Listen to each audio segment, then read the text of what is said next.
Magandang araw po sa inyong lahat. Ako po si Dr. Antonio Reyes, ang inyong lingkod at kaagapay sa pag-aalaga ng kalusugan ng ating mga mahal na nakatatanda. Alam niyo ba na mahigit kalahati ng mga Pilipinong edad 60 pataas ay nagigising ng 2 hanggang 3 beses bawat gabi para lang umihi? Isipin niyo, kahit gaano kayo kapagod sa araw, sa halip na mahimbing ang tulog, pinupukaw kayo ng inyong pantog na tila walang awa. At ang mas masakit, minsan halos wala namang lumalabas na ihi, pero nawawala na ang inyong antok at sinisira ang inyong kalmadong gabi. Mga kaibigan, hindi kayo nag-iisa. Marami po sa ating mga lolo at lola ang may ganitong karanasan gabi-gabi. Ang resulta, pagod na katawan, mabigat na isip, at umagang walang sigla. Pero heto ang magandang balita. May mga simpleng gulay sa ating sariling kusina na pwedeng makatulong upang muling maibalik ang mahimbing na tulog. Bago tayo magsimula, nais ko pong malaman, taga saan po kayo nanonood at anong oras na riyan? Ibahagi po ninyo sa komento at huwag kalimutang mag-subscribe sa ating channel Buhay Malusog Senior PH. Sama-sama tayong matuto, mag-alaga, at magmahal sa ating katawan. Mga mahal kong kaibigan, marahil ay iniisip ninyo, bakit nga ba habang tumatanda, mas madalas akong nagigising sa gabi para umihi? Ang kasagutan ay nakatago sa tahimik na pagbabagong nagaganap sa ating katawan habang tayo'y umuukit ng mas maraming taon sa buhay. Una, ang ating mga bato o kidney ay karaniwang bumabagal sa gabi upang bigyan tayo ng pagkakataong makapagpahinga. Ngunit sa pagtanda, ang kakayahan nilang ito ay humihina.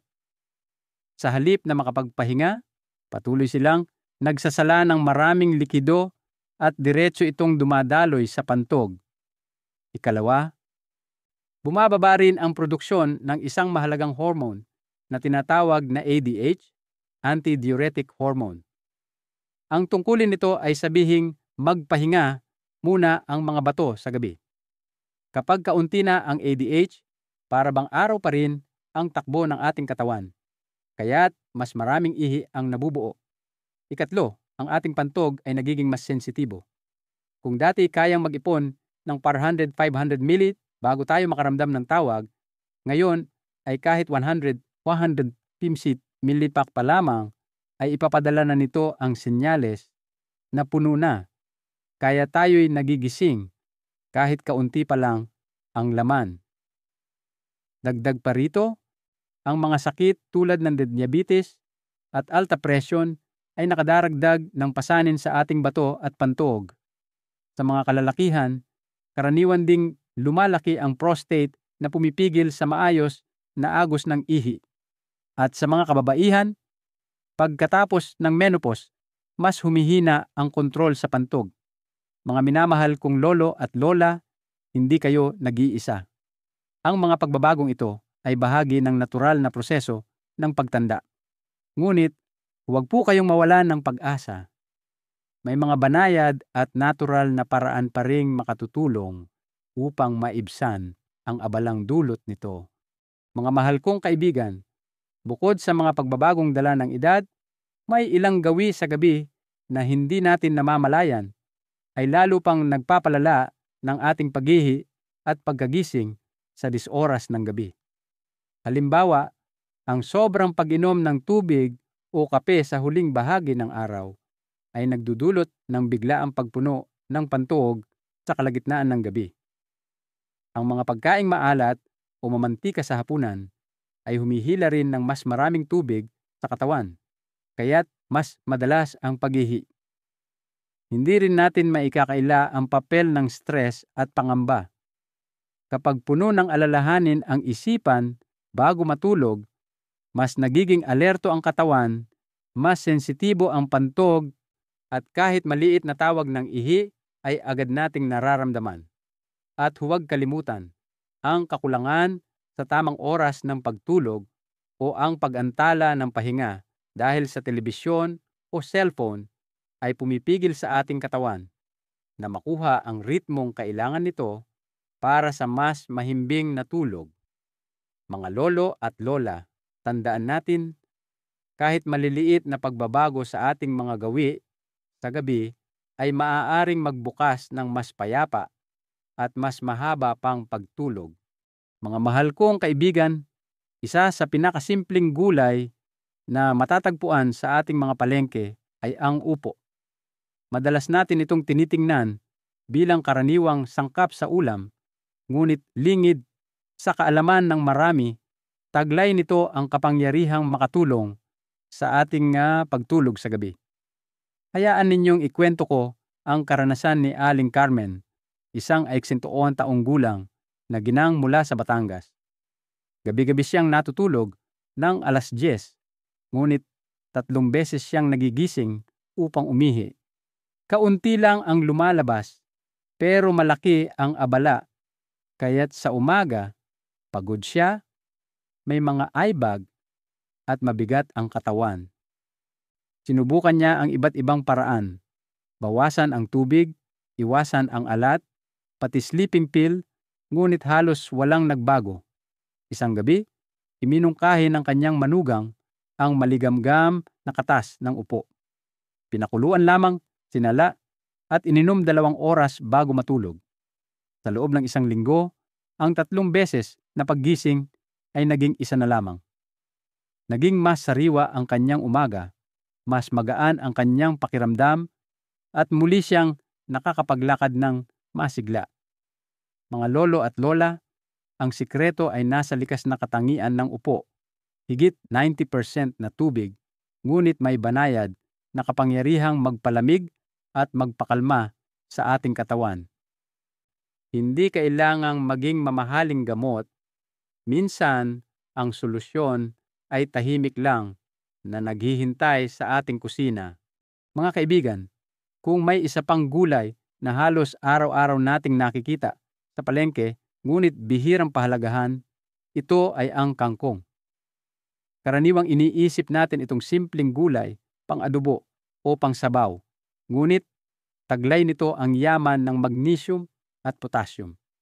2 mineral na mahalaga para mapakalma ang ating mga kalamnan at pantog.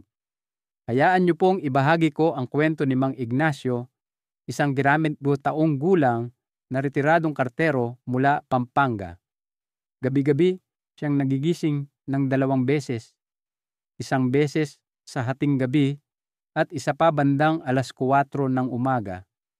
Kahit kaunting ihilang, nawawala ang kanyang antok at umaabot ng 30 minuto bago siya muling makatulog. Dahil dito, palaging mabigat ang kanyang pakiramdam tuwing umaga. Isang araw, may nagbigay sa kanya ng payo. Subukan daw niyang kumain ng kangkong sa hapunan ng 4 na beses kada linggo. Hindi ginawang komplikado, isang simpleng adobong kangkong o sinabawang kangkong na may bawang at kaunting asin lamang. Pagkaraan ng 10 araw, napansin niya ang pagbabago. Natutulog na siya ng tuloy-tuloy hanggang alas 5 ng umaga. Walang biglang pagkagising at mas magaan ang pakiramdam sa umaga. Mga lolo at lola, ang sikreto ng kangkong ay nasa likas nitong yaman. Ang magnesium ay tumutulong pakalmahin ang kalamnan ng pantog habang ang potassium ay nagbabalanse ng tubig sa katawan. Isang murang gulay, ngunit maaaring maghatid ng payapang gabi. Mga mahal kong kaibigan, marahil kilala ninyo ang kundol bilang sangkap sa minatamis o nilaga, ngunit lingid sa nakararami, ito'y may kakaibang kapangyarihang magpahinga ng katawan at magpakalma ng pantog. Ang kundol ay halos 96% na tubig at taglay ang natural na kakayahang magpalamig at magbawas ng banayad na pamamaga sa loob ng ating mga bato at pantog. Isang maliit na community health center sa Laguna ang nagsagawa ng simpleng obserbasyon sa mga nakatatanda na madalas gumising para umihi sa gabi. Hiniling nila na subukan ng mga pasyente ang maligamgam na katas ng kundol iniinom bandang 6:30 ng gabi. Pagkaraan ng 10 hanggang 14 na araw, marami sa kanila ang nag-ulat ng malinaw na pagbabago. Mas humaba ang oras ng kanilang tulog bago magising at nabawasan ang madalas na pagkaapurado ng pantog. Isa sa mga pasyente, si Nanay Rosario, 70 taong gulang, ay dati 2 beses nagigising tuwing madaling araw. Pagkatapos ng 2 linggo, 1 beses na lang siyang nagigising at mas magaan ang kanyang pakiramdam sa umaga. Mga lolo at lola, ang kagandahan ng kundol ay hindi ito kumikilos na parang tableta na pinipilit ang katawan. Sa halip, banayad itong nakikipagtulungan sa ating sistema, pinapakalma ang pantog at binibigyan tayo ng pagkakataong makatulog ng mahaba at mahimbing. Mga kaibigan, ang malunggay ay isa sa pinagkakatiwalaang gulay ng mga Pilipino. Madalas natin itong makita sa bakuran o sa palengke, ngunit lingid sa kaalaman ng marami. Isa itong tunay na kaagapay ng mga nakatatanda na hirap makatulog dahil sa madalas na pag-ihi sa gabi. Si Mang Ricardo, isang 71 taong gulang na retiradong opisyal ng tren mula Tarlac, ay may diabetes sa loob ng maraming taon. Kahit maingat siya sa pagkain at regular ang gamot, gabi-gabi pa rin siyang nagigising ng 2 o 3 beses upang umihi. Pagkatapos niyon, mahirap na siyang makabalik sa tulog, kaya't madalas pagod at mabigat ang pakiramdam niya pagsapit ng umaga. Isang araw, iminungkahi ng kanyang kapitbahay na subukan niya ang malunggay sa hapunan. Maaaring ginisang malunggay na may bawang o sabaw na may manok at malunggay. Dinagdagan din ito ng 1 tasa ng malunggay tea bago maghapunan. Sa loob ng 2 linggo, nakapagtaka ang resulta. 6 na oras na tuloy-tuloy na tulog, walang biglang paggising sa gitna ng gabi. Ang sikreto ay nasa kakayahan ng malunggay na patatagin ang antas ng asukal sa dugo. Pinapabagal ang pagsipsip ng carbohydrates at pinapahusay ang tugon ng insulin. Sa ganitong paraan, hindi napupuno ng sobra ang pantog at nananatiling kalmado ang katawan. Mga lolo at lola, minsan, ang solusyon ay hindi nasa mahal na gamot, kundi nasa isang dakot ng malunggay mula sa ating sariling bakuran. Mga kaibigan, marahil ay paborito nyo na rin ang okra, ang madulas at berdeng gulay na karaniwang kasama sa ating mga sinabawan o pinakbet. Ngunit higit pa sa simpleng ulam, ang okra ay may kakaibang kakayahan na magbigay ginhawa sa ating tiyan at pantog, lalo na sa gabi. Ang sikreto ng okra ay nasa tinatawag na mucilage, isang malagel na likas na sangkap na lumalabas kapag niluto o hiniwa ito. Ang mucilage na ito ay kumakapit sa dingding ng ating tiyan at daanan ng ihi at dahan-dahang nagpapakalma at nagpoprotekta laban sa iritasyon. Isang matandang ginang mula sa Cebu ang nagbahagi ng kanyang karanasan.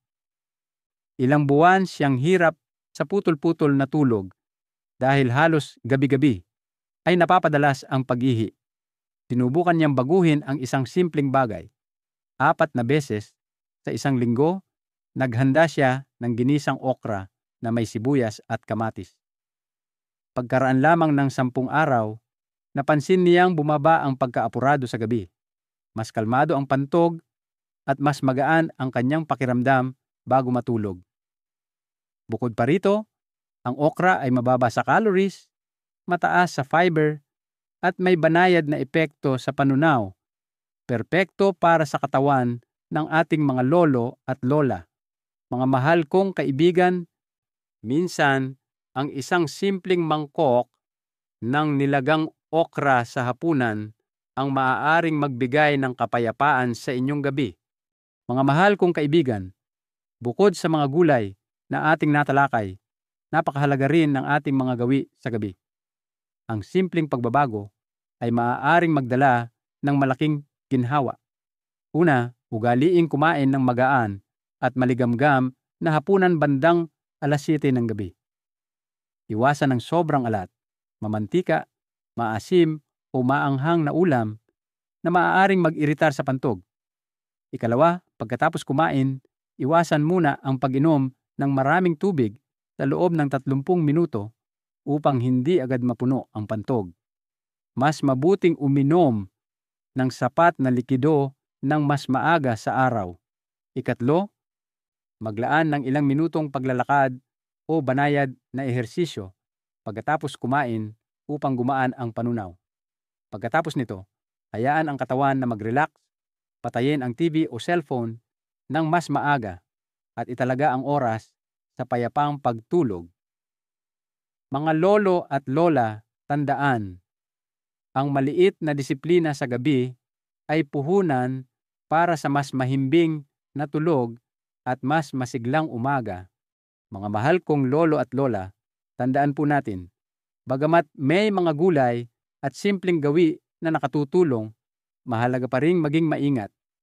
Kung ang inyong pag-ihi sa gabi ay higit sa 3 beses araw-araw, o kung may kasamang sakit, hapdi, lagnat, dugo sa ihi, pamamaga ng paa, o biglang pagbagsak ng timbang, huwag na po itong ipagwalang bahala. Ito'y maaaring senyales ng mas seryosong kondisyon tulad ng impeksyon sa daanan ng ihi, diabetes, problema sa puso, o paglaki ng prostate. Sa ganitong sitwasyon, pinakamainam na kumonsulta agad sa doktor upang makatiyak sa kaligtasan at tamang gamutan. Mga mahal kong kaibigan, natutunan natin ngayong gabi na ang madalas na pag-ihi ay hindi dapat tanggapin bilang normal na bahagi ng pagtanda lamang.